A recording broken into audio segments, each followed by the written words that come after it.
திருமுல்லைவாயல் நரிக்குறவர் காலனிக்கு திடீரென விசிட் கொடுத்த ராகவா லாரன்ஸ். குதூகலித்த குழந்தைகள் செல்ஃபி எடுத்து ஆனந்தமடைந்தனர். சென்னை திருமுல்லைவாயலில் உள்ள நரிக்குறவர் காலனியில் நடிகர் ராகவா லாரன்ஸின் தாய் கண்மணி அன்னதானம் செய்வதற்கு ஏற்பாடு செய்திருந்தார். இதற்காக நரிக்குறவர் காலனியில் பந்தல் போடப்பட்டு ஏற்பாடுகள் செய்யப்பட்டது. அதேபோல டபராக்களில் விதவிதமான அசைவ உணவுகளும் வந்திறங்கியது. முதலில் ராகவா லாரன்ஸ் அம்மா கண்மணி வருவதாக தெரிவிக்கப்பட்டது. ஆனால் திடீரென வெள்ளை நிற வேட்டி அணிந்து ராகவா லாரன்ஸ் என்ட்ரி கொடுத்தார்.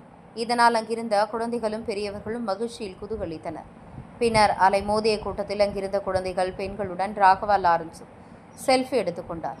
அப்போது அவருக்கு பரிசாக ஊசி மணி, பாசி மணியை போட்டுவிட்டனர். இதனை மகிழ்ச்சியுடன் அணிந்து கொண்ட நடிகர் லாரன்ஸ் அங்கு அமைக்கப்பட்ட பந்தியில் ஒருவராக அசைவ விருந்து வழங்கினார். கோழிக்கறி குழம்பு, கோழி வறுவல், மீன் குழம்பு, மீன் வறுவல், ரசம், ஐஸ்கிரீம், கேக், பர்ஃபி, பாயசம் என தடபுடலான உணவை அவர்களுக்கு பரிமாறி அசத்தினார். அப்போது அங்கிருந்த சிறுவர்கள் நடிகர் ராகவா லாரன்ஸுக்கு அவர்கள் சாப்பிட்டுக் கொண்டிருந்த உணவை ஊட்டிவிட்டு மகிழ்ந்தனர்.